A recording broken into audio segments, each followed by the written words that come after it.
Welcome back to our Constitution. I'm Roger Leon, and I'm your guide as we look through this document. Section 6 of Article 1 reads, "The senators and representatives shall receive a compensation for their services, to be ascertained by law and paid out of the Treasury of the United States. They shall in all cases, except treason, felony, and breach of the peace, be privileged from arrest during their attendance at the session of their respective houses, and in going to and returning from same. And for any speech or debate in either house, they shall not be questioned in any other place. No senator or representative shall, during the time for which he was elected, be appointed to any civil office under the authority of the United States, which shall have been created, or the emoluments whereof shall have been increases during such time.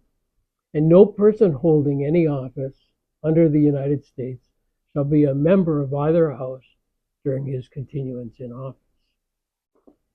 This section of this article establishes that representatives and senators will be paid for their services. We can go on to Section 7.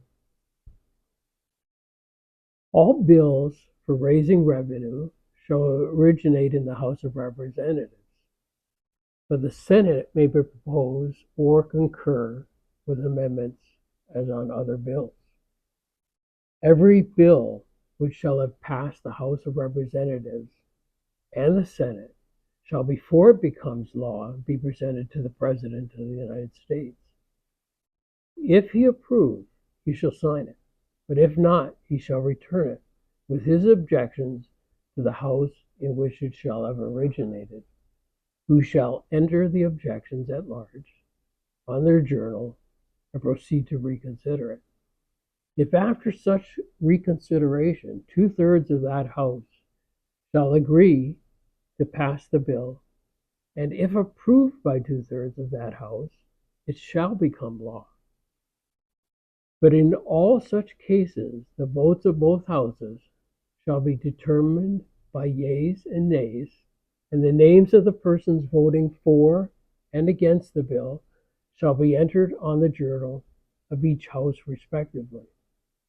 In any bill shall not be returned by the President within 10 days, Sundays excepted, after it shall have been presented to him. The same shall be law, unless the Congress by their adjournment prevent its return, in which case it shall not be law.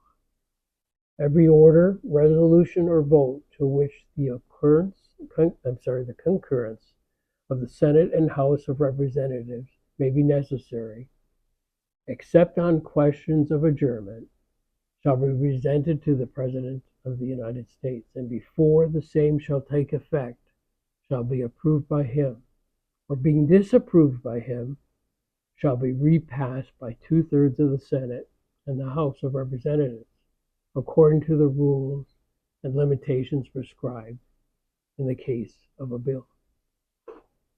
Interestingly, the raising of money for the government was given to the House of Representatives. They hold the purse strings of the government. And there was good logic for this.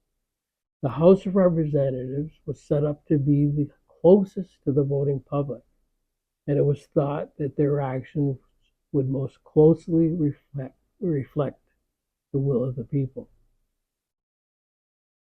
In this section, our founding fathers also anticipated that not every law the Congress created would be approved by the President.